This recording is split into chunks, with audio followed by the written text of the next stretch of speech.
Wakey, wakey, eggs and bakey. It's time to get up. It's time to start the day. Dang it!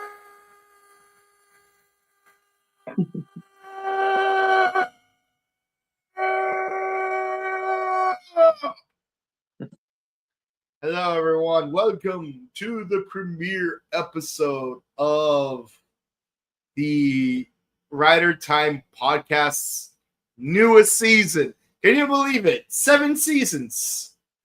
7 seasons. I mean, obviously, the first one was extremely short because we started midway through 2020. But 7th season. Can you believe it? And we're on the 7th Reiwa season. Exactly. Our very first season of the podcast was Kamen Rider 01, where we had to do episodes 1 through 17 in one go, and then episodes 18 through 29 on the second go, and then 30 and 31 on the third one, just so that we could be fully caught up to do 32 when the 32nd episode aired. And then COVID happened. Or rather the 6 weeks of silence. Yeah. Yeah. But with that in mind, our second season, we discussed Saber. Third season, we got Revice, and then we got Skits, which is where we started hitting our stride and doing a weekly episodes like we're supposed to. Yeah. And then Gotchard happened. I'm like, kill me now, please. I'm doing this on a weekly basis like I'm supposed to, but still. But then Gavu was just so good. It was just so good. It made it so much easier to do the episodes on a weekly basis. So yeah, we got 50 episodes of Gav up and running. But now, Gotchard was that insufferable, huh? It was that insufferable. But with that in mind, we perchance to dream. No more yielding, but to dream. And yet here we are on our 7th season to discuss Kamen Rider Zeztz, Episode 1. Case 1, start. And yes, the case number is part of the episode title. Like it's not like, Tusku 1, Bouken assemble, and then it's like, oh no, we just write Bouken assemble. No, it's the whole title is the episode number is part of the official title. So it's like episode 1, case 1, start. Mm-hmm. So yeah, here we are. Yes, and this feels very different in a lot of ways because aside from my partner in crime from Super Sentai and Ultraman being here, there's also the fact that this is the first episode to be internationally broadcast in North America and a lot of other countries.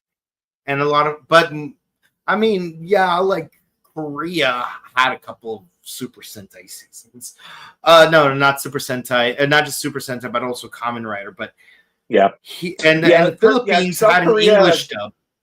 Yeah, South Korea has had Kamen Rider since Ryuki, but they skipped Hibiki and Gaim.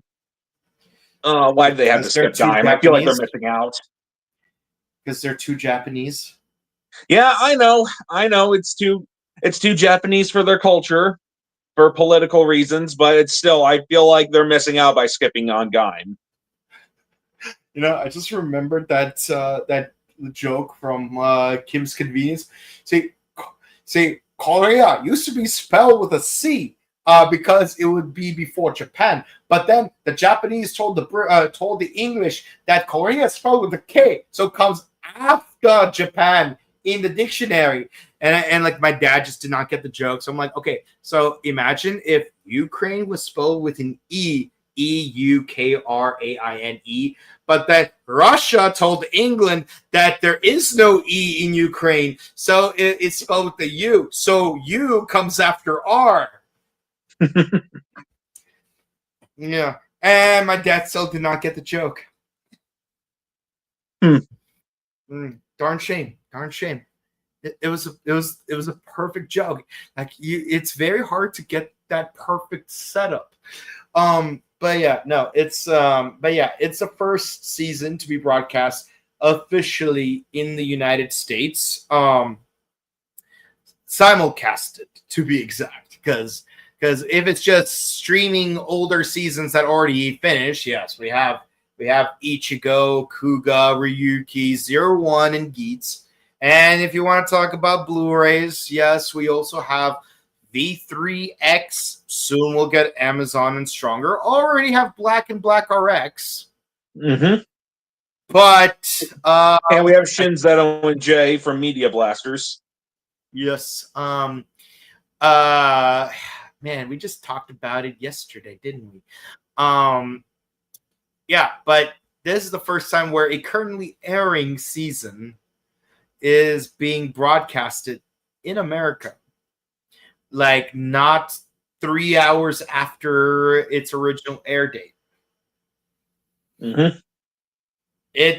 It's an interesting feeling. Both good and bad. Because good news is, yes, we have a legal way to watch it. And watch it subbed literally Saturday night. But the downside is my preferred method of watching it is no longer available. Yeah. You know, honestly, when it was announced that it was going to be simulcasted on YouTube, I honestly thought that we could see it at any time to our leisure, like with Ultraman. But no, it's kind of like TV back in the 90s, where you have to catch a specific time. It's non-archived.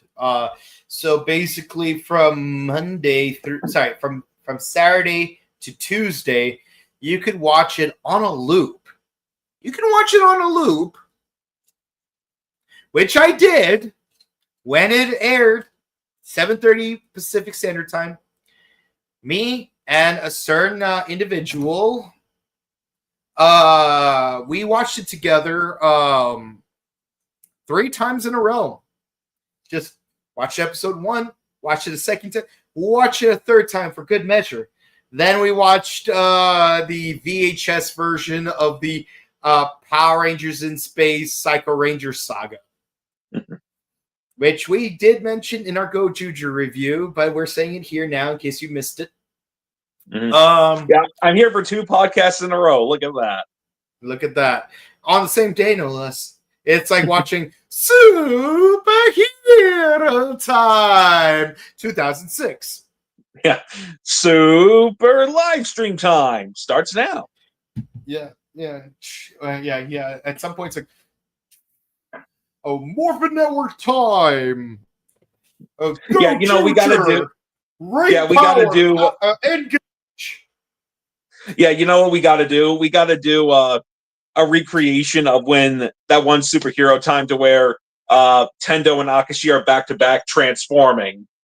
Yeah, we definitely got to do that. It's like, look, on the 2009 version, Superhero Time.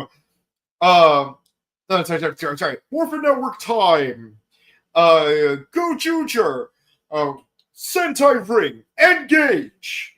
Zeztz. Capsule. Wake up. Here we go. All right. Okay, but for real. Hold on one second. Give me one quick second.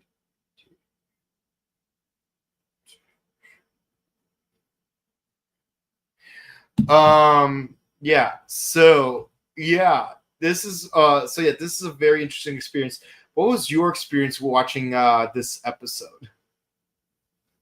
Well, I watched it not that long ago today, actually, like an hour and a half before our Go Juju podcast. Mm-hmm. So it was definitely interesting in a good way. Yeah. I'm trying to describe it the best I can.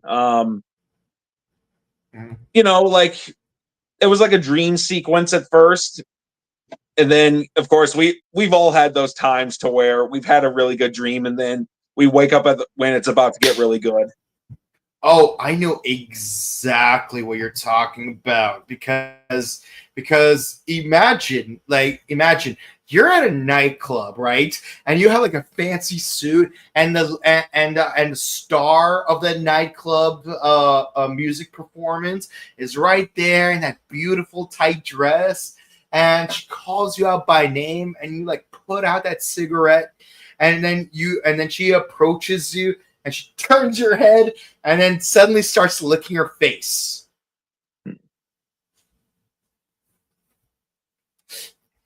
Milo, stop! Yeah, yeah, no, seriously, like I'm happy I finally got a frame for this. But no, that's basically what happened. It's like you like the main character is like a super spy, and like it's like honestly, the opening scene feels like watching Kamen Rider Drive all over again, with its dramatic procedural opening sequence, hostage situation, and then suddenly someone crashes in, bam, to save the day. Yeah. A new character has entered the chat. Yeah. No more yielding but a dream. Mhm. Yes. Welcome, Steve, from the Rider Time Archive. Oh boy. Yeah. Yeah. So tell us about your experience watching Zeztz. Wasn't it a dream? Oh yeah, no, no, yeah, like we're like right into it, like it was crazy, like I watched it with our mutual friend, and How's he doing? like, Way? oh, he's doing great. We sang some Beatles songs together after we watched the VHS version of In Space Psycho Saga.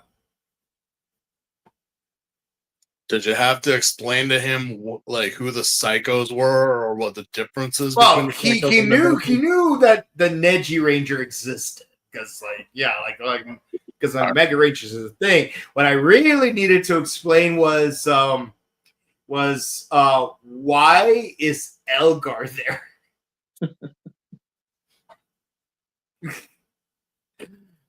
Oh, That you know who else would like to know why Elgar's there? Astronema.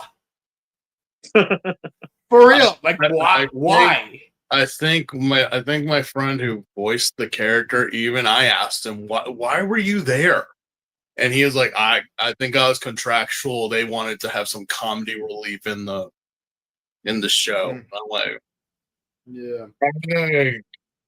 yeah, I guess, but I did explain to him his character in Japan, and it's like your character is not comic relief at all. Yeah. Yeah, you're borderline psychopath. Mm-hmm. Yeah, So, but at the same time, considering I'm the Car Ranger guy, everybody in Bozak is a comedic idiot in their own way. Well, yeah, it's like when what's her face shows up, the first thing everyone's doing is like eye goggling her, and it's just like, Yeah, Zonette. yeah. I was gonna say like Zonette, yeah. Who has a crush on Kosuke? Yeah, and Dynamo simps for her. Mm-hmm. Yeah. The Car Ranger is truly a night and day compared to Turbo. Car Ranger is the best Sentai, no exceptions. Bouken. I know. Like, I ask anyone, like, why did they go from Zeo to Turbo? I'm like, they ran out of footage. Yeah. Well, I know that in the original cut.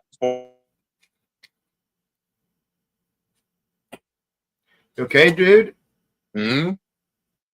I think he was frozen today. Jeez. Where's Hulk Hogan when you need him? Those damn squirrels again. Those squirrels! God damn it!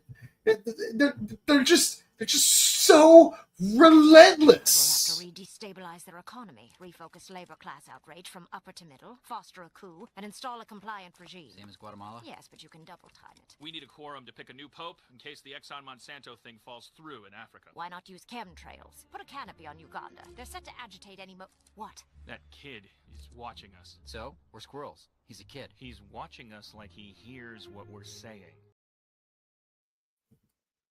Yeah. Oh, well, he's got to log in and log back out as always. Yeah. That's always the thing, you know. That's always the thing. But yeah, those freaking squirrels. So again, like, well, I know that you guys already talked about that. This was the first ever worldwide. This and that. The counter I did mention last night that when people were waiting for it to start, the count was up to 70K. Yeah, it was insane how many people were just waiting to watch the episode. The moment that it started, we escalated to, like, I think almost 90K, and it kept growing and growing. So I'm not sure if that's focusing on American numbers or just worldwide YouTube. I'm not sure. But it's again, still impressive nonetheless. I mean, 20K waiting just 5 minutes before the show started. Yeah. And then as soon as it started, that 20 escalated like 4 or 5 times over. Oh, yeah. Yeah, the worst part of it is there was like a brief commercial break like when it started. So you kind of miss those first 5 seconds of the episode. Although I have gotten word from some people over in Nihon about how, like, you know, the Japanese have been reacting to this, and I'm not sure about Americans so far with most Toku channels that I have seen and that I follow. The reaction to this episode is actually fairly good. As for Japan, well, they're on the fence. Right. They're on the fence because they're just like, this just seems so basic, so plain, so as where Gob was like, you know, and I was, well, yeah, that's kind of the problem that I said when they announced this Kamen Rider is that it's basically Ichigo. There's, as far as I know, there's no extraordinary look or gimmicks to him yet. Yeah. We're not sure what the spheres do, but I'm like, if so far we've been getting positives like 7 and 8s throughout in America, but in Japan it's like going from like a 7 and under. So I don't know. So far, my thoughts on it were actually, I gave it a 7. You know, well, you know what's really interesting is the one thing that America and Japan can agree on is Ninja sucks.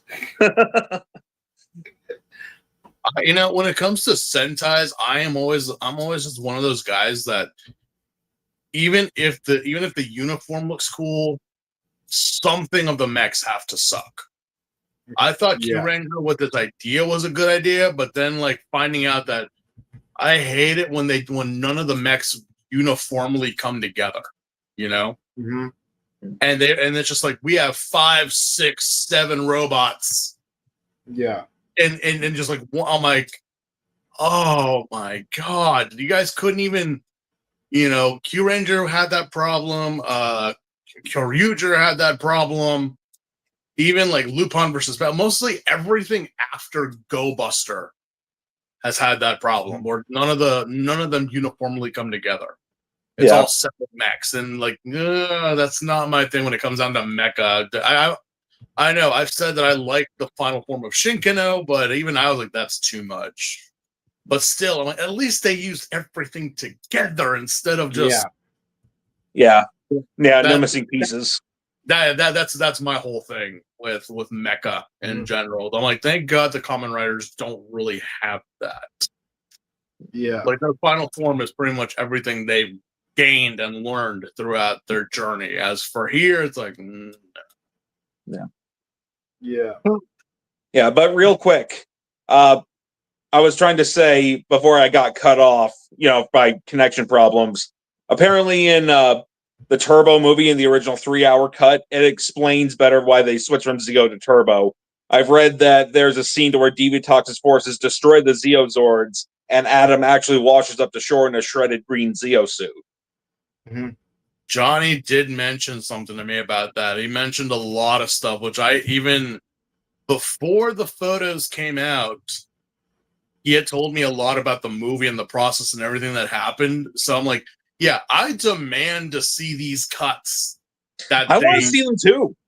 Yeah, let's get the Snyder cut or the equivalent thereof. Because if indeed we are going to get on this and try to beat a dead horse and talk about the Power Rangers movie, I'm like, there is so much. And I'm like, wait. You're telling me if we had just had 30 more minutes, which this movie was only like an hour and a half, mm-hmm. we had an even better experience. Absolutely. 20, 30 minutes more.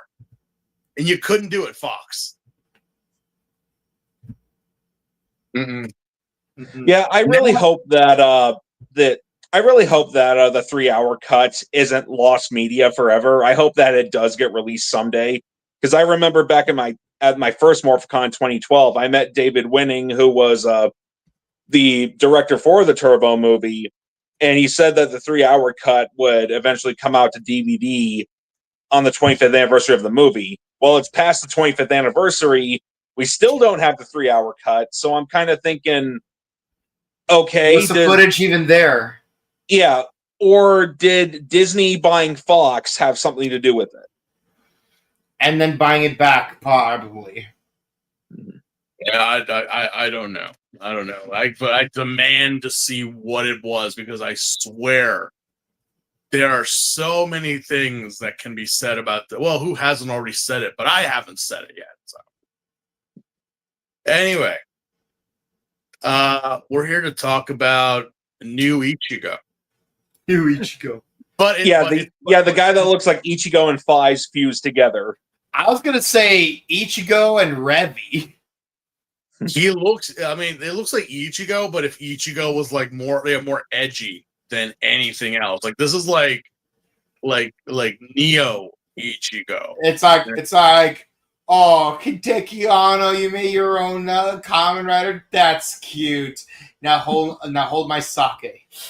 Yeah, hold my beer, because it's cool that you did Ichigo, but you didn't really change him that much.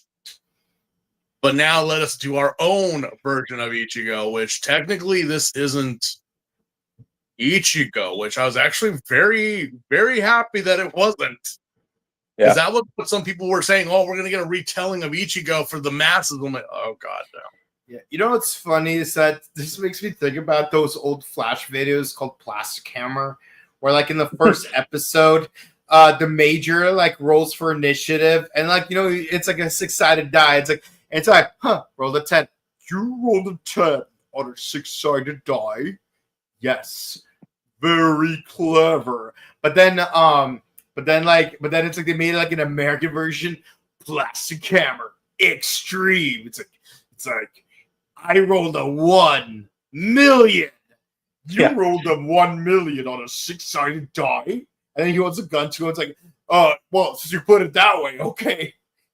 I remember Plastic Hammer. I have a sword, just like Xena. I rolled a 3, but it has the symbol of pi on it. Yeah, you know, speaking of like Hideaki Anno's like Ichigo, it's interesting how his take on Ichigo wasn't really changed that much, but when you look at like the other Shin movies that he did, like for Shin Ultraman, granted, Shin Ultraman has the same general look as the original Ultraman, just more slender and kind of more alien-like and missing the color timer. But when you compare Shin Godzilla, oh my gosh, like Shin Godzilla is like day and night compared to what the traditional Godzilla is. Shin is legitimately creepy. I think Hideki Anno didn't sleep for like 6 days to come up with that, because originally he said he wanted Godzilla to split in two like an amoeba. Like he wasn't going to do like some type of little miniature verse. He was going to like just split himself. You were going to see throughout the movie that a third leg was coming out and a side head and everything. But apparently Toho was like, hold on, wait. You want a what? Yeah, I want. Yeah, I remember hearing about that. Yeah, I'm like, okay, pull it back a little bit. I get what you're doing, but this is already creepy enough. I'm like, okay, all right, I won't do that. Fine. And then we get the whole man clawing up to the heavens ending. So yeah, like those little human-sized Godzilla things like coming off of the tail. Yeah. So okay, but yeah, no, this Zeztz, as I've said before, he's very, what's the word I'm looking for? Biomechanical, biopunk. Like the suit itself is like, it doesn't look like much. It doesn't look like it's anything. It looks more like skin or an organic suit. It kind of reminds me of like Venom, or even for those who know, like Gantz, having those type of bio enhanced suits that like increases muscle mass, speed, and everything. Mm-hmm. And it's well, that's because we see, like, again, his like a flexed bicep and a flexed leg, so it's like, okay, all right, I get it. But yeah, so far very interesting. But let's get to this episode. Yeah. So as we mentioned, it starts off with basically the plot of the Batman Beyond, where some famous woman is held hostage, and I thought I recognized that setup. Yeah, and it's being live streamed, which honestly, given those details, it really upset a certain individual who shall remain nameless because it's very similar to a certain script. But yeah, even when I brought it up, they're like, no, like, I've never seen them that noticeably upset. Like comedically upset, but still upset, and rightfully so. It's like imagine like you put your passion into something and then find out someone did the same thing first, but with a bigger budget. That's why they always say never speak your ideas in a creative venue. Yeah, so like, keep them to yourself. Like, seriously. But yeah, we do have the whole hostage situation, and again, it's like gangbusters. You got people that look like they're from the set of The Matrix, holding this girl hostage, and it's like, why do they have her hostage? I don't know. They need a hostage. Yeah, and then crashing in is a guy in a nice white button-on with gun holsters named Agent Codename 7. Yeah, because he's the 7th Railway Rider. That is what I imagine is the gimmick. So are we going? So a new numbers theory is going to start again? Oh gosh, this again. Another new numbers theory is going to happen again. I'm like, wait a minute. Well, at least this time we got it right. Fies was supposed to be like the 5th, but he's the 4th. Yeah. Yeah. So, what's crazy is that Saber is the 2nd one, but he has 3 items. Yeah. So the numbers theory don't apply here, or it never did. So, although it's crazy how he just busts in there and he still has such a nice haircut. Like, not a single part of him is like, oh yeah, the cowlick. What we got Shoma. Not Shoma. Sento all over again. I was thinking the same thing. I was like, are we really giving a nod to Bill here with the cowlick? But it's like, okay, so what's the deal with the cowlick? It's like, I don't know. Sento did it when he got happy or excited. You're doing it, I think, just because, oh yeah, you got a $1,000 haircut and a cute face, so we got to give you like some type of quirk or something. Mm-hmm. All right, fine. That's fine. Yeah. So a shootout occurs, and it just so happens that during the shootout, you have all these bullets and wall breaks that spell out the cast of the show, Yes, we got to be very cinematic, and you best believe I did reference Deadpool. It's like Oh my! Ryan Reynolds. Oh yeah, What's it called? Hugh Jackman. It was total like Deadpool. Jennifer Gardner. Like every Deadpool movie that's like, shooting the bullets and like, and I'm like, am I supposed to know who some of these people are? I'm like, I don't know. Maybe I do, because some names did sound familiar as the bullets were flying. But I'm like, I'm trying to pay attention to what's happening. I'm not reading credits. I'm also reading subtitles. Yeah. But it turns out it was all a dream. Yeah, because like there was like only one bad guy left, and he just like pulls out a ladle and just smacks him in the head with it. Yeah, and he's about. Like, is that an Akiko reference? He's about to get a kiss from the girl. And it's just like, and then yeah, the alarm goes off, and Big Sister comes in, and I'm just like, that sucks. That's why we have the mask right here. With the Tina Carlisle dream sequence. It's like life sucks, then you dream. Life is but a dream. But yeah, he winds up in his room, and I'm guessing he's telling his sister what he dreamed about, and she's kind of nagging him. It's like, why? Dreams are for dreaming. Life is for living. Why do you always do this? Like, why? Like, which is kind of like, so he's not a cop. He's not an agent. He's just a regular school kid or he just graduated and wants to find a job. He's going to go find work. And it's like, but he wants to help people, which there's nothing wrong with that. Nothing wrong maybe being a police officer or a civil servant or something, but yeah, his sister really gives him the business about like, why do you want to do this? Like, what? And I understand, it can be dangerous. It's a very thankless job being a police officer or anything like that, especially in today's global world views. So regardless, it's like, he just wants to be. I guess it falls under like, Black Fist Zephyr, that he wants to be a hero, but just not sure what kind of hero, But he does have that goal, which I'm all right, that's cool, that's fine. So we go to the unemployment office, and I'm guessing that they find him a job that would be suitable for him. But we also get a cue of a young girl and some strange guy. It's like at first you think that's her dad. You think so, but he said, hey, but the red flag was, do you want to go get something from my van? It's like she like finishes a candy or something, or something, and it's like you want to go get another one, and then like she walks off with him. But it's like, but again, it's like it's like the way he phrased it.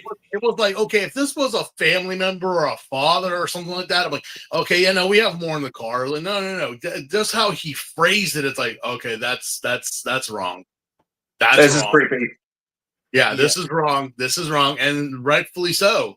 Yeah. Because while he's being interviewed, like he notices that a woman is like calling out the little girl's name, and it's like, wait a minute. But I thought, oh no. And then he ditches the interview to go find the man. It's like, this is it. This is my moment. Yeah. Although it's nuts that we're not technically in a public area. It seems like it's a closed off street. Yeah. But yeah, some random car just comes speeding by for no reason as he is running interference. And we have some dude in a lab coat that looks like he's a member of Foundation X is like, your dream will crumble. Just like Ryugi's from the new episode of Go Juger. That guy didn't look strange. Yeah. Didn't look weird at all being there. but some random vehicle comes by and isekais our main hero, what is this kid's name? Baku. Baku? Yeah. Okay, Baku. Yeah, and of course, I did notice came to my mind was. Yeah, I did notice that after he got ran over by the car, the P file that was trying to take the little girl ran off without her and left her behind. Yeah. It was kind of weird because you already had her. You just one more thing. I'm not saying you should have, but it's like he just saw that and he ran. Mm-hmm. Like as if. Well, I'm guessing because the cops were now going to show up. But yeah.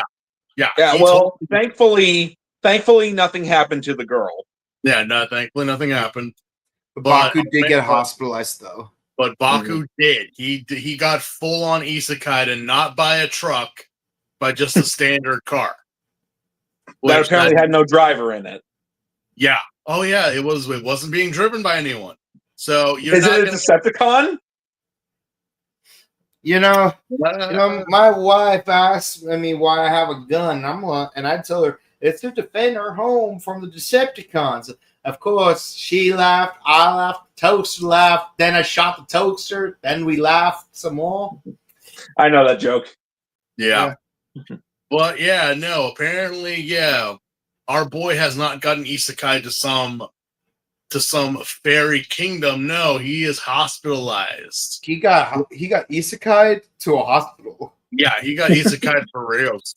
Like how many weebs have been trying to do that? It's like y'all just don't get it, do you? You don't get it, do you? You got to throw yourself in the sewer in the freaking in the main water runoff for you to get isekai'd anytime else. It only happens with girls mainly, or a very young middle school boy. And Baku is neither. Nope. But yeah, Big Sis gets called, and she's worried. Obviously, who wouldn't? But it kind of questions. So is it just these two that are in the family? Is that it? I mean, just look at Guy. I was thinking the same thing.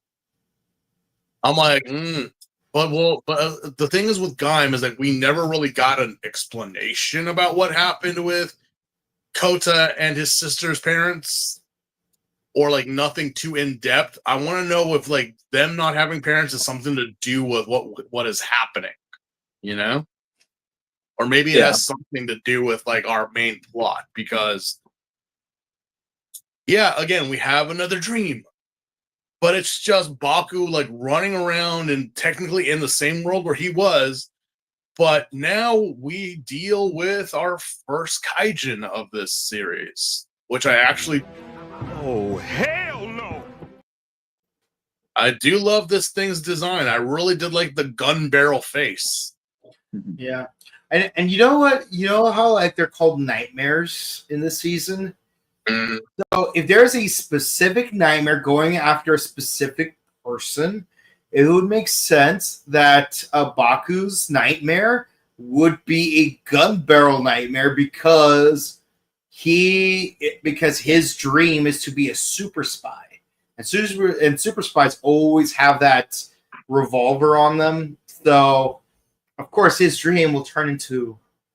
But again, why is it a gun barrel? Like, I know he wants to be a spy. He wants to be, like, up there.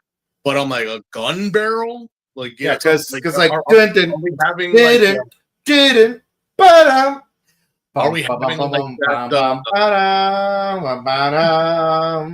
that moment of like a certain Mad Hatter character with the Batman about like, you know, a gun has something to do with his past, you know? Yeah. Maybe. Because this thing is actually giving him quite a bit of problems. Normally when they introduce a kaijin in an episode, typically they're taken out relatively quickly because there's always like the main threat. One of the main bad guys are always around. But no, it's simply just this thing, and we have the setup of his dream of a young girl don't really know who she is, but she's like a singer or performer that is kidnapped. Mm-hmm. Why though? That is my question. It's the same girl. Well, we know that she is a real life idol, like she does commercials and whatnot. Yeah. Maybe he has a crush on her, and like so his fantasy is to rescue the girl of his dreams. My question is this girl also in this dream? Is she also dreaming? We have no confirmation about this. We just know that same girl, same situation, but is she affected? Is she affected by this dream? Is she napping? Is she sleeping somewhere that she's having this nightmare? Maybe. No. It would be interesting if like she mentions, I keep having dreams about being rescued by a super spy. If only I could find out who that spy is. Only to like not figure out for God knows how many episodes that super spy is actually Baku. But then when she meets Baku in real life throughout the season, she's like thinks he's a total basically like Anzu from season 0 of Yu-Gi-Oh! It's pretty much a Lois Lane Clark Kent type of thing. I'm not interested in you, Baku. I'm interested in that mysterious agent Code Zero. Sorry, Code 7. Or like in Car Rangers, where Zonette isn't interested in Kyosuke, she's interested in Red Racer. Yeah, no, it's so dumb. Like, what's the difference? The outfit? That's it. Well, Superman, we all know, goes through crazy lengths.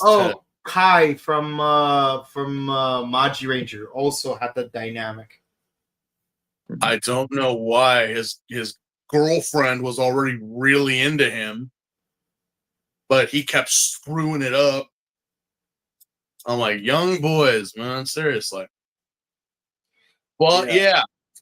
The dream is playing out almost exactly the same, except now this Kaijin is here. And this thing is pretty badass. You know, got the bullets along his chest. He's got a bullet. He's got a gun elbow. He's got camo pants. He's got guns on his face. He's got the thing is a literal working artillery at this point. So it's like he would fit right in with one of the branches of the Captain Mutiny's ship.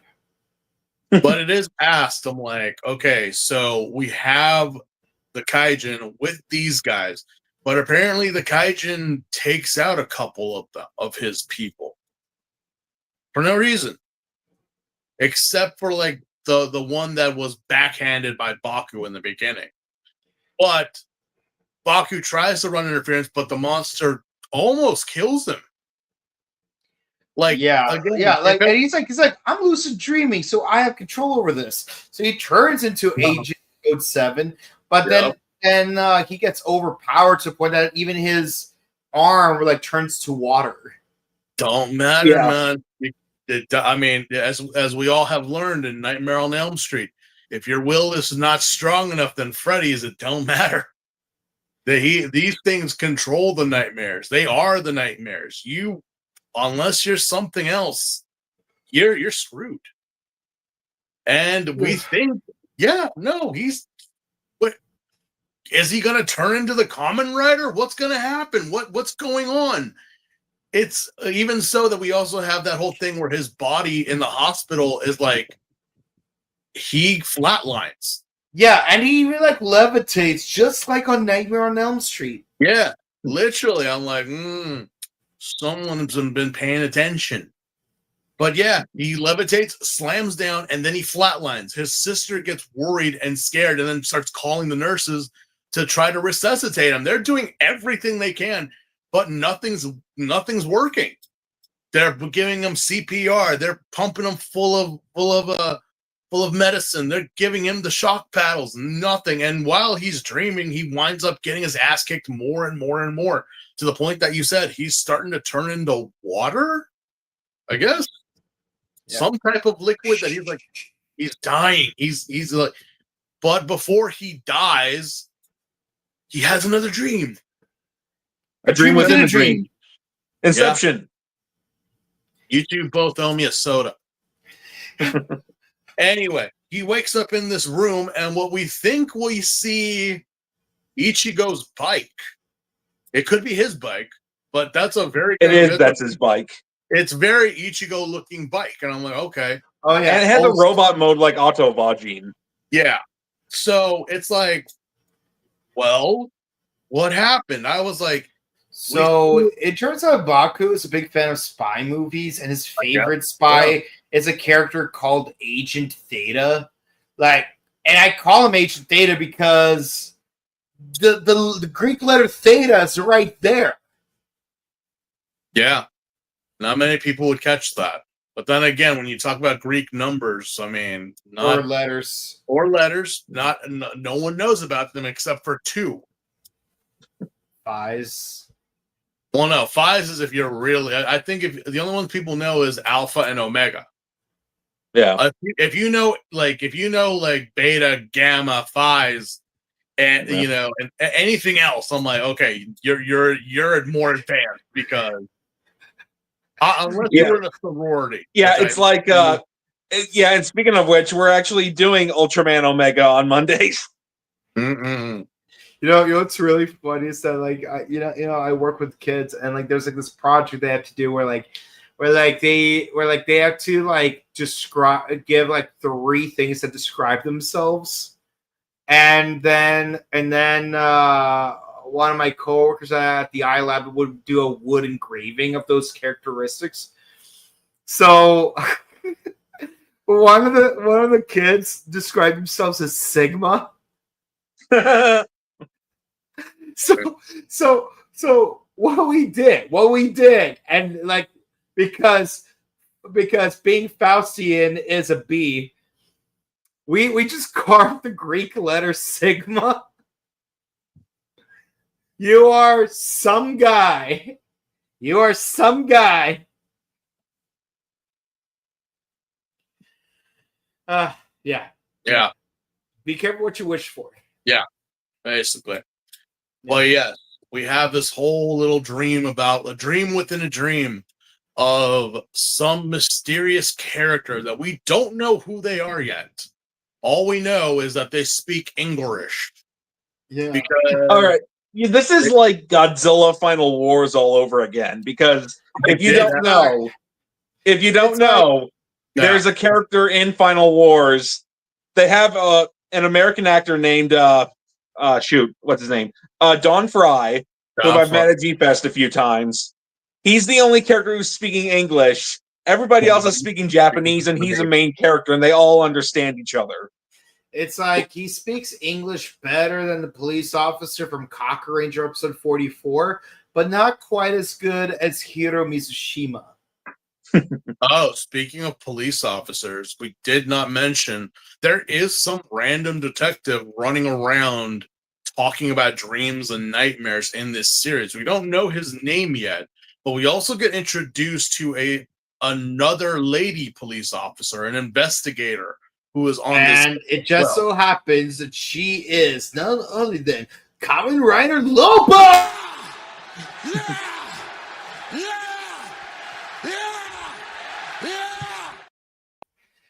Is that who it is? That's Lopo from Kamen Rider Geats, a.k.a. my favorite character who's done dirty. Well, they're giving her a second chance, I guess. Yeah! I have seen that face somewhere, but I couldn't put it where. I was like, where have I seen her before? But yeah, these two characters really have no premise or touch on this episode. We just merely get a small introduction to their names and what they're doing, but they have no premise to this story. I'm just letting you know they're that investigating dark cases. They're investigating these cases. So, in case anyone wanted to get on us for that. But, yeah, we have this mysterious character who speaks in English and tells Baku that it's time to let your dreams be a reality. And we are presented with a Seto Kaiba-looking metal case. Inside is the reveal for the CSM version of this belt. And it is told, and finally before, like, obviously it's like, well, he's looking at it, doesn't really know what to say or what to think. The mysterious figure says, "Good luck, Agent 7." Oh, believe you me, baby, you're gonna need it. Yeah. And Okay, when that now I'm just imagining Kaiba Corp working alongside Hiden Industries to make Kamen Rider. A Blue Eyes White Rider. well, you know what? Kaiba is the biggest weeb in all of Japan. I'm gonna say that, and I will defend my comment. He is the biggest weeb ever. And it's also interesting how I've been watching Gaim with a friend of mine, and we're almost to the end. And I told him that the voice for Redyu is the same voice as Kaiba in Japan. Yeah. Kenjiro Tsuda. Yeah, that's Kaiba Boy. So yeah, so when I first heard Redyu's voice, I thought to myself, I recognize that voice anywhere. That's Kaiba. That's what that actor has done many of voices, which again I don't know why I can't remember off the top of my head, but Seto Kaiba is like the main one that we would all know him as. So, but yes, we finally get snapped out of that dream and back to the battle. Right as the bullets zoom past Baku's head, he winds up pulling out the toy, slaps it to his chest, and it just clicks on him. Like, wait, what? No, that's not supposed to go there. It's supposed to go. It's supposed to go on your waist. It's on his chest, people. We've already confirmed this. We went over this. We already went over this. I think the chest, having it be a henshin sash rather than a belt, is definitely interesting. I didn't see that coming when Zeztz was first, officially shown, but it's not like we haven't gotten non-henshin belts before. I mean, Rider Man had a helmet. Amazon had like an arm bracelet. None of the Hibiki riders have belts. Some of the Kabuto riders, don't have belts. Well, it's like technically Kiba, even though Kiba does, snap onto a belt buckle, technically he's not a belt. He is just a sentient bat that just clips onto the belt. So technically it's a clip, not a belt. So you know what actually is a belt clip? Jay's belt. Yeah, Jay's belt also. We love Jay. You can argue about Oles, that Oles technically, he has the belt, but the belt really isn't the main transformation. It's the scanner that causes the transformation. So it's not, the belt holds his transformation gimmick. It's not the necessary. It's not, it is, but it's not. Like, if he doesn't have the scanner, he ain't going to transform. Nope. The scanner is technically part of the belt, though.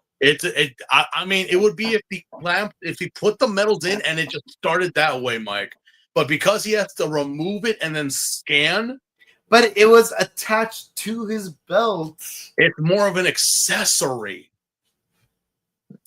It's like the belt itself. I'm like, that thing is just clipped on. But then it's like saying the vice gear isn't a belt because the main point of transformation is the phone. Or like the Kabuto Zector, it's just the Zector. Well, if you didn't have the Zector or the phone, you wouldn't be able to transform, right? You have the belt on. The belt didn't cause the transformation. You need that key component for it to work, right? You do need to attach it to the... Yeah.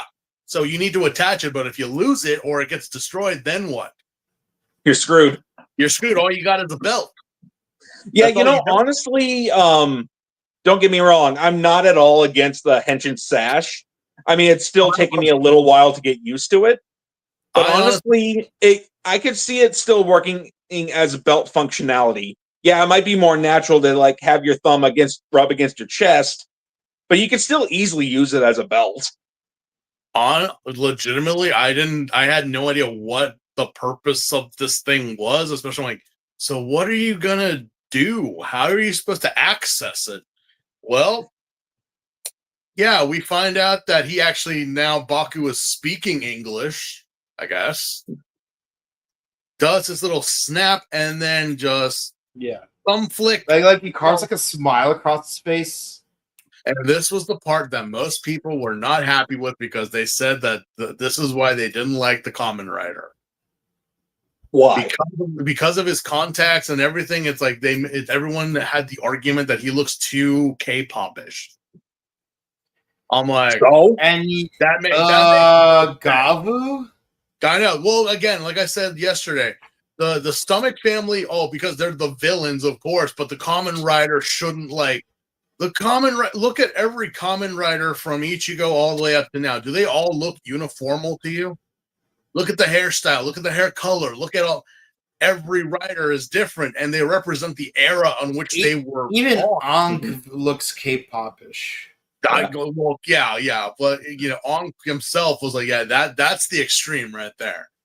But, that actually reminds me of my very early years of getting into Kamen Rider.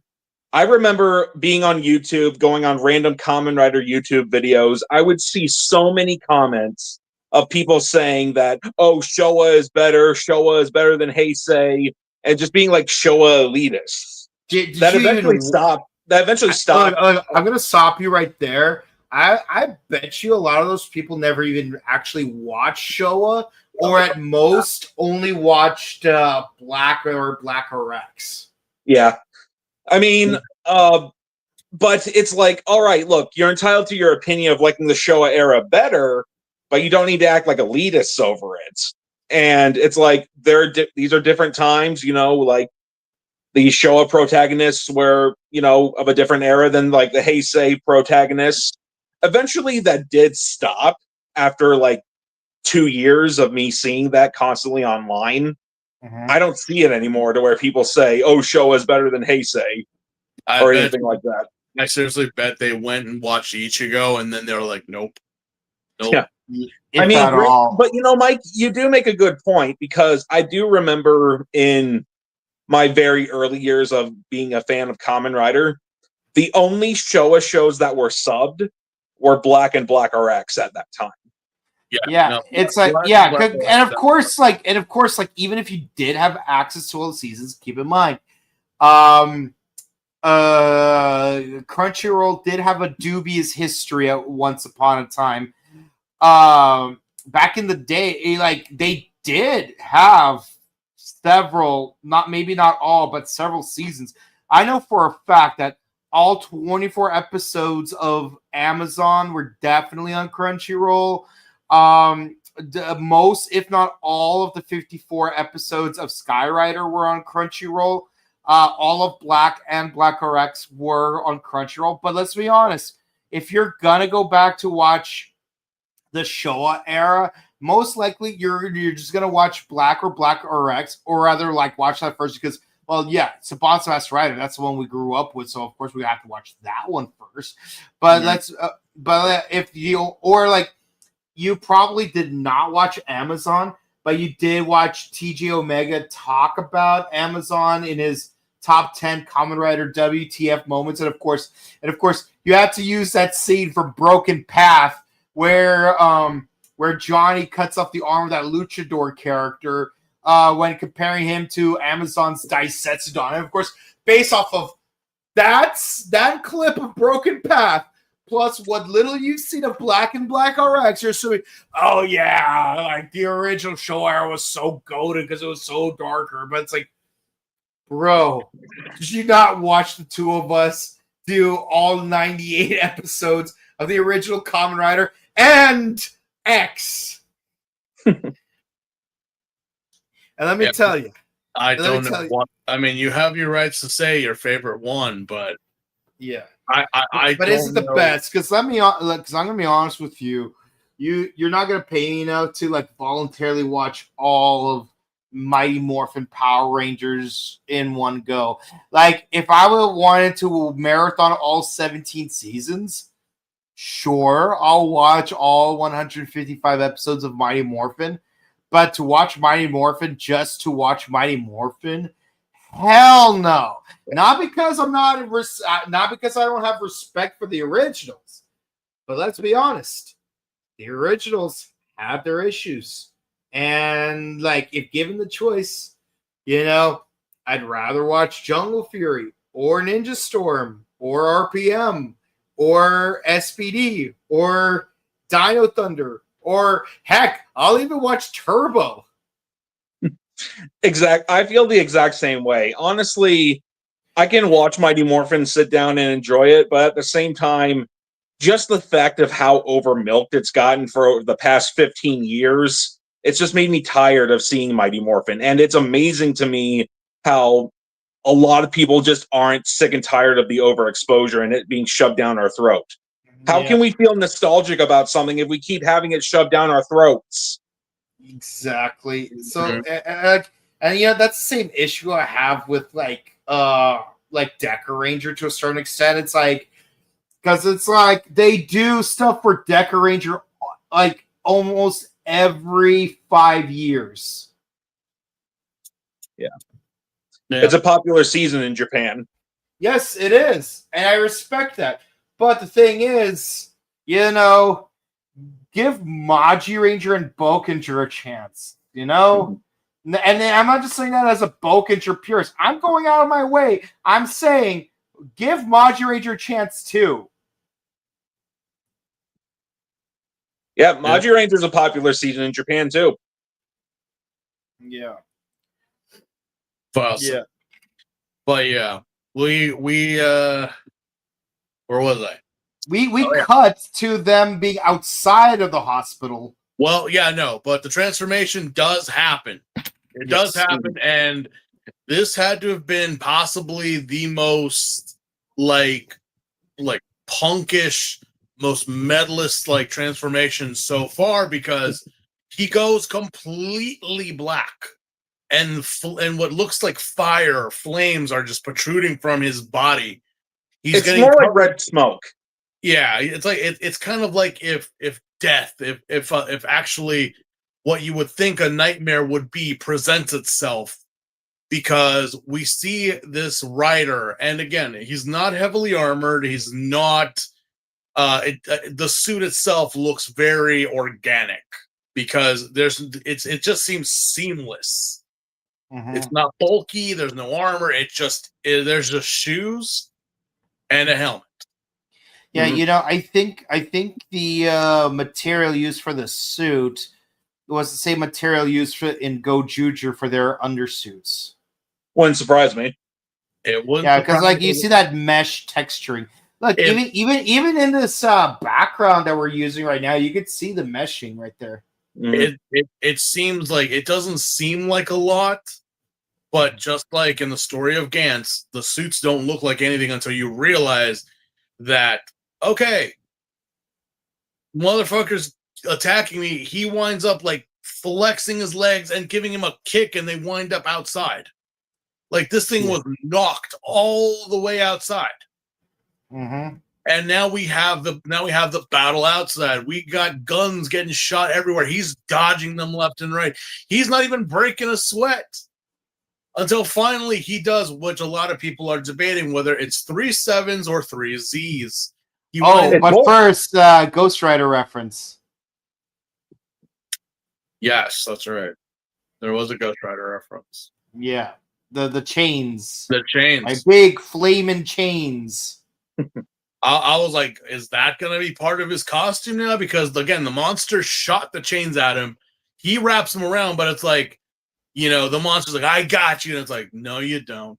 And he just starts grabbing him and slamming him to the right. And he's using the chains and wrapping him around till finally he does his, like, what I guess is his rider kick.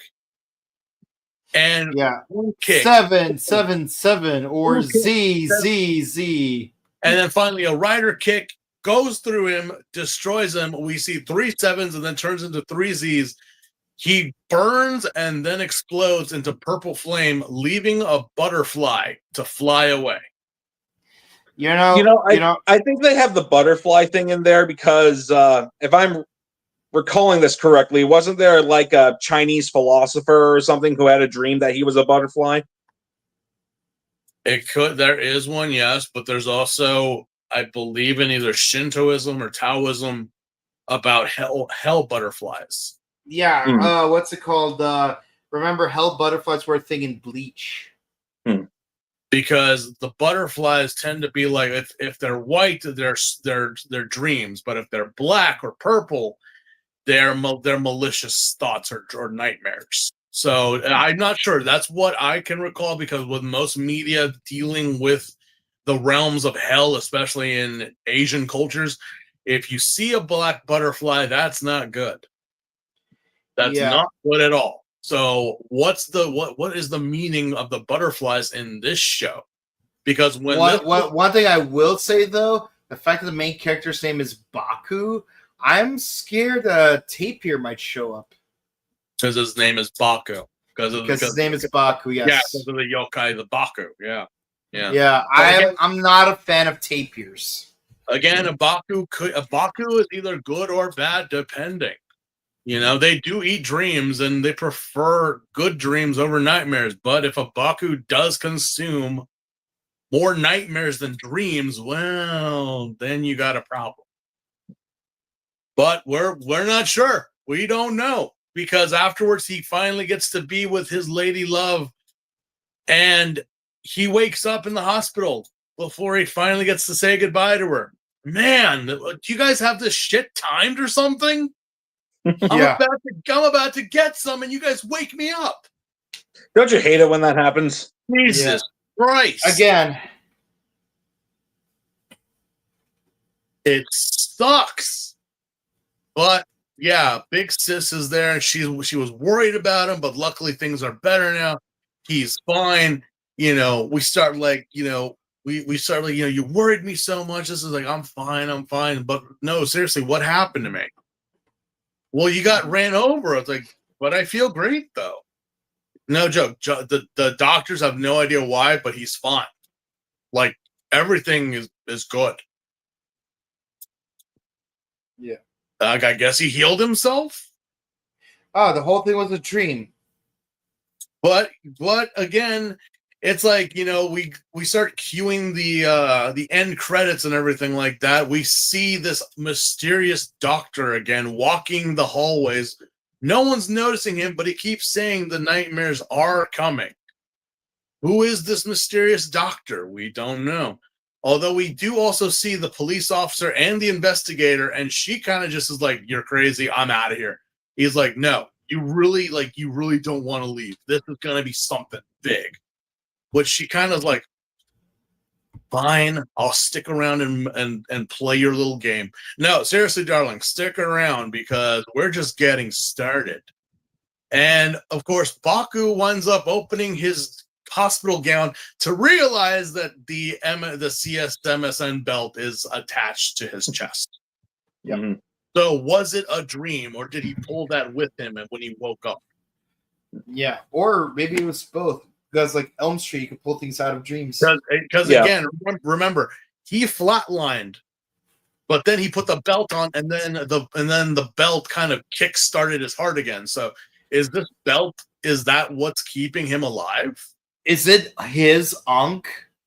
Is it his life support? Is it something? I mean, there's something with this belt because, again, even though it's not directly, it is in the area of the heart. So yeah. Well, on the upside, at least it didn't burn into his body like the Arkle belt in Kuga. That looked painful. Oh yeah, that was hella painful. That was true. That's true. I wonder if he'll be able to just remove it, or it'll just vanish. Who knows? But I think it'd be interesting if it was like Ankh, where like if it's removed, like he's gonna die in like 10 minutes. But then somehow like they're gonna like pull a Dragon Ball Z like they did in O's, where it's like, oh yeah, no, like 2 whole episodes have been completely detached, but somehow it's still under 10 minutes. We'll see what happens, because that is the end of the episode, and we cue the next episode for the preview. Bombs or something like that. Yeah. But that is it. That is it, ladies and gentlemen. About 99,000 people watched on Saturday at 7:30. Nice. The counter went on, and the broadcast was going for 3 days. So who knows how many people have seen this episode. But so far, from an American standpoint, people seem to be enjoying it. We'll see what else comes of this season. It has a very basic opening and a very basic start, so it could go either or. This could be quite boring, or it could be quite exciting. Who knows? We'll have to wait and find out. Yeah. Yeah, just one episode in. Could get a lot better down the road. We'll see what happens, but like I told everyone on Saturday, I give this a 7 all the way through. It's I a give good it start. an 8. Yeah, I give it an 8.5. We'll see what happens in the coming episodes, and obviously every Saturday at 7:30, and they'll be doing the broadcasting for 3 days, hopefully. So even if you miss it on Saturday, you can catch it later. Yeah. Yeah, see, some of us have conventions to attend, so of course it's very important for us to actually not miss it. But also because of the conventions, we're pressed harder to actually watch it, because people at the convention are gonna spoil little things. Like every time when during Power Morphicon or Japan World Heroes, that happens to be on the same weekend of the final episode of a particular season of Kamen Rider. In the case of Japan World Heroes 2017, literally the final episode of X8 aired that same weekend. So, of course, everyone's in their hotel rooms watching it, and then Sunday, everyone's spoiling it. Mm-hmm. Weebs. Honestly, don't get me wrong. I'm really appreciative, and I think it's awesome that we're finally getting Kamen Rider live streamed over here.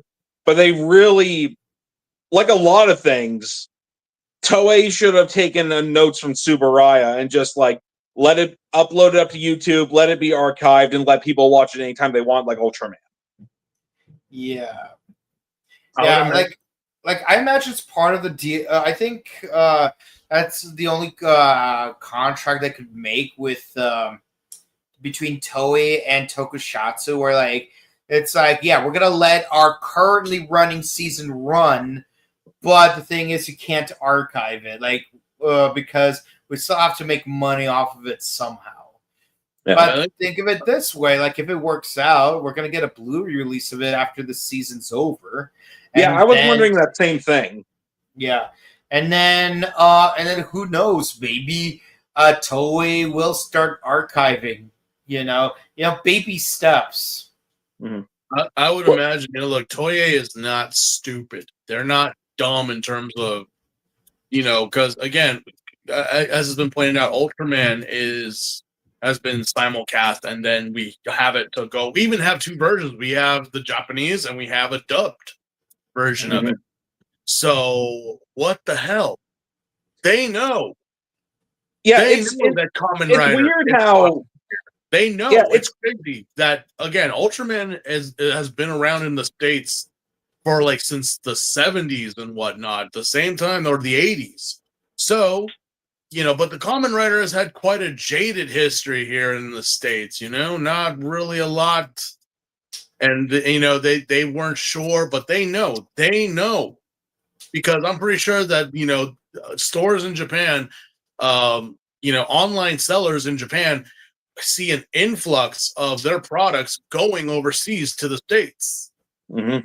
So they know that the Kamen Rider and the Sentais are very popular here. They realize that.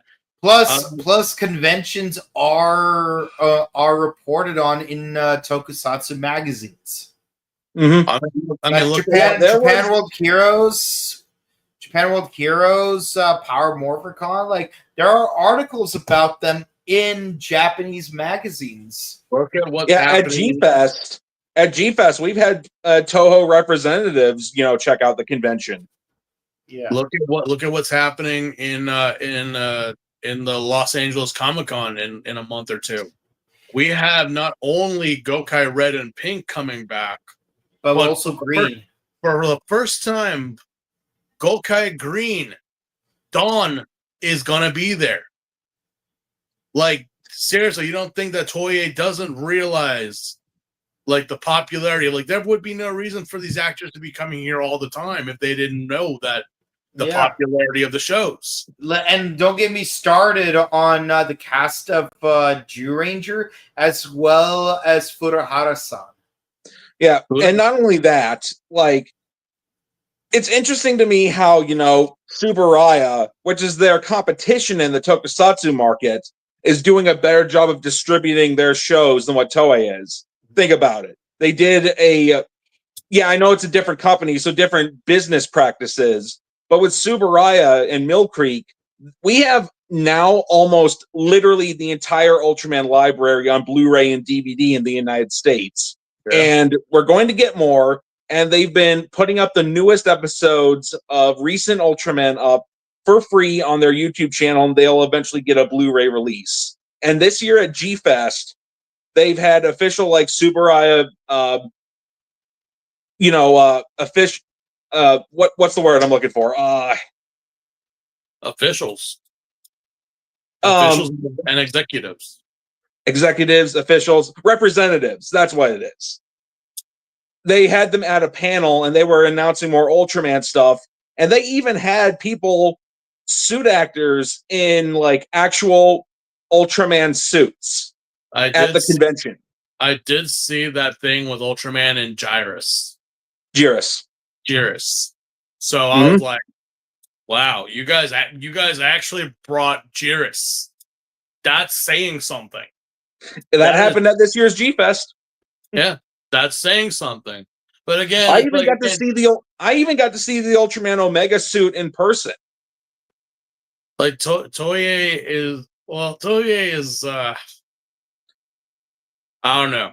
I don't get it. They know their animation company does well. You know, they know their live action department does well. I just don't get it. But yeah, honestly, I wish that they would take a few cues from Subaraya and just do package deals with, like, you know, Shout Factory to release more Rider. I mean, it seems like we get a good amount of Rider from Discotech at least, and Metal Heroes. We have like half the Metal Hero shows now. That's amazing. It's crazy how, you know, Shout Factory also did have for a time the DVDs for Sentai, and we happened to stop at Deca Ranger, and that was it. But again, it's only DVDs, not Blu-rays. They might have gone to Blu-rays once it got to Bouken. I mean, I would imagine for people who want a better quality outside of DVD would probably want all of the Sentais from, what are we at, 5-man?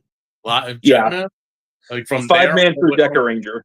Yeah, wanting all of those like in Blu-ray instead of DVDs, but yeah, I heard Shout wants to release more Sentai DVDs, but they're having troubles with Hasbro, and I'm not sure if this is true or not. But I've heard that supposedly Hasbro and Toei hate each other. Don't know if that's true or not. Well, what the heck is Hasbro doing that? You know, what in all honesty, what are you guys doing? What are you guys doing? I asked that question. What is Hasbro actually doing? I asked that same question. I see more Transformers, more G.I. Joes, He-Man, and all that stuff. But I barely ever see anything of Power Rangers. And again, just like the same mistake that the Lightning Collection did, you're focusing on one particular show. Yep, and they're letting Playmates do it. Yeah, I think we lost Mike. I'm sure he'll be back. But yeah, no, I also have heard that. I've also heard those rumors, and I'm like, you know, I don't get how some people imagine, well, it's its own thing. We separated it from its roots. So yeah, you can't really separate it from its roots because, again, you go from one part of American footage and then the next we know it's the Sentai. The editing is not that great. Yeah. So we know. Yeah, so, like I've heard that when it was under Saban, it was a lot easier for them to license Sentai DVDs over here when he was the middleman because he had such a good relationship with Toei and Toei know him for so long. But now that Hasbro's the middleman, now there's complications. Well, either or. I'm just like, if anything, you know, Toei, this is your chance. Now that the Power Rangers have gone under, you could actually bring the Kamen Rider and fill that void. Mm-hmm. Because we don't have any live action superheroes. You could actually bring Zeztz and, bring in the merchandise, the toys and whatnot. Hell, something. I mean, outside of Hasbro, and then see how they like it. Because again, going back to Ultraman, you can actually go to Target and Walmart and find some Ultraman toys there. Yep, like the original and the Netflix. Yeah. Mm-hmm. And 7. And I even found a Tiga toy there once. They fly off the shelves. So, if anything, right now for Toei, I say, if this is your chance to talk to some other companies and see, like, hey, we got the Kamen Rider, we could do something. Because as far as I know, Hasbro ain't doing nothing. Mm-hmm. And if what they are doing is not interesting me at all. That's not interesting to anybody. Yeah. Because again, how many times do we need a version of the Megazord? We already have 20 of them. More like 17 billion.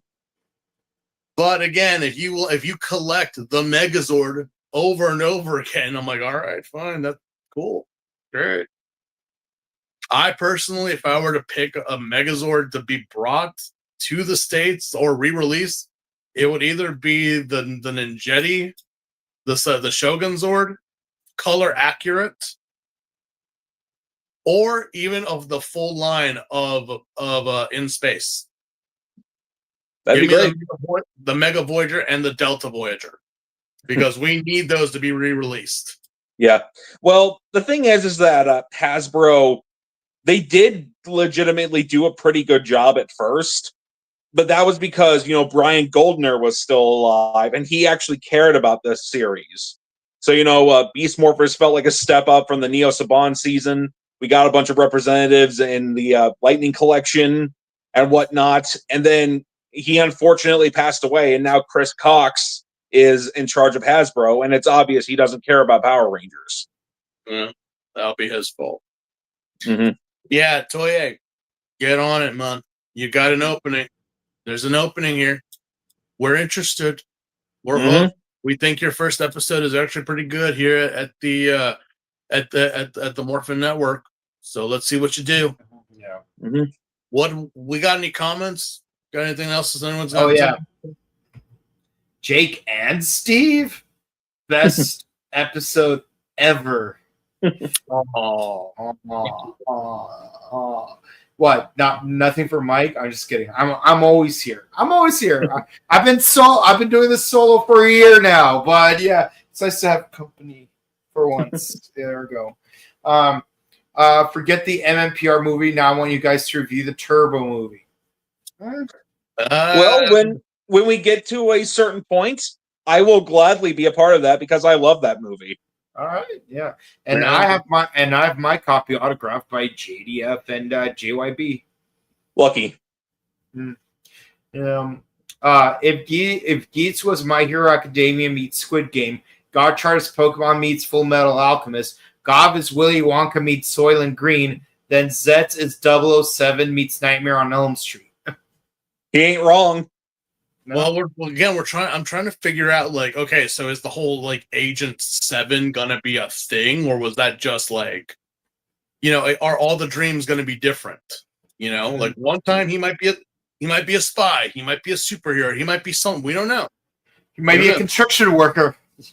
I don't know, because again, it's Baku, yeah. But in the first episode he's referred to as Agent 7, so low key, one of the things I actually did like about Decade is that he has like a different job in every world. We'll see what happens, because again, right now it was a dream that he was trying to save this girl. As for everything else, we don't know.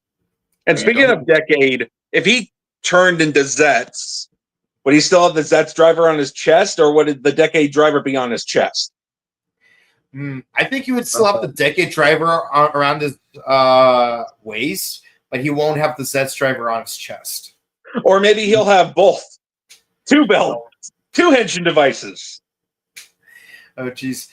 The suit does feel weird at first because it looks baggy, but it grows on you. Honestly, I didn't think it looked baggy at all. Like I said, it looks like a fusion of Ichigo and Faiz. I think it's. I think what they're referring to is how, like, you got that mesh, material for his suit, and like it just kind of like it leaves a lot of like folds and creases around it. I guess. I mean, it seems more form fitting to me, but again, like it's not bulky. It's not. It's slender. It's streamlined technically.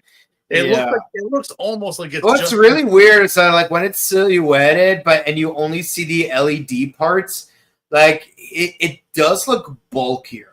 Like instead of wearing a jacket, he's wearing a hoodie.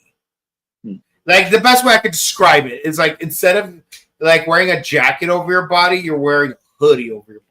Someone on the live chat, I remember like seeing this comment, and it's like, was it me or does the Kamen Rider look naked? Like it doesn't really like look like much, and I'm like, well, yeah, it's the base form. They're not supposed to be flashy or anything like that. I mean, the only reason why like recently, Geets, Gotchard and Gob, I guess that's just the artistic styling they were going with, being loud and bulky and all that stuff. Also keep in mind when the original show aired, the only real armor they had was literally on their chest. Yeah, not even the entire thorax. It's just they got padding on their pecs and abs. That's it. Yeah, but again, this isn't like China's armor hero. Yeah, no, this is just the base armor. So who knows what will be added, or what the gimmick is for this rider? Because all we know is that they have orbs. Well, he has the capsules. He has these capsule orbs. So what exactly do these things do? Do they, will they upgrade the suit? Will they change the suit? Will they change his look? We are not sure. We have seen some concepts, but not a lot. So we'll see what happens. Yeah, so if you guys enjoyed watching us discuss the premiere episode of Kamen Rider Zeztz, be sure to comment, like, and subscribe to us on YouTube, Facebook, Twitter, Instagram. Ding the bell icon, stay notified for our latest videos. We do Ultraman Omega, number 1 Sentai Gojuju, Kamen Rider O's, and Kamen Rider Zeztz. And we want to thank Tokusatsu one more time for being the international distributor of Kamen Rider Zeztz to the United States so we could watch it officially. And thank you for making it loop so that, we don't miss a thing. Also, check out our sister channel, The Buttery Show, where we discuss various movies and TV shows. On both of our channels, we got vlogs, we got interviews. We just uploaded an interview with Kerrigan Mahan on this channel, who does the voice of Golder, and Jeb, the talking dog. Tomorrow we will upload an interview with a certain dinosaur season villain from a different season. And on the Buttery Show, we will upload our first interview from ToonCon. Some Pixar legends. That's all I'm going to say about that. We hope you guys enjoy. Also, check out our personal content. Where can the people find you? You can find me at youtube.com and Twitter at Axel Ranger. Just on IG, guys. Thank you so much. And you can find me on Instagram at Bouken_Kabuto. With all, and if you want to say hi to us in person, we are done with doing press for cons for the rest of the year. We will be back in 2026 with Pasadena Comic-Con in late January and Power Morphicon on August 28th to the 26th at the Pasadena Convention Center. These two guys will be attending cons independently in the remainder of the year, just not on an official basis. It's just touring and souveniring. Just having fun. Me, I'm probably gonna tap out of doing cons until Pasadena. So, LA Comic-Con might be a maybe, but we're looking at a 5% chance of me attending that one. But in that 5% that I do attend, I mostly want to go for the Zeztz meet and greet and the Go Kaiser cast. Those are the things I would be most interested in. But again, very unlikely. But if I do show up, hope to see you then and there. With that said, guys, we hope you enjoyed. Please be sure to stay safe and stay hydrated. We love you guys. And enjoy the rest of your week. Goodbye. All right. Sweet dreams. Don't let the nightmares get you.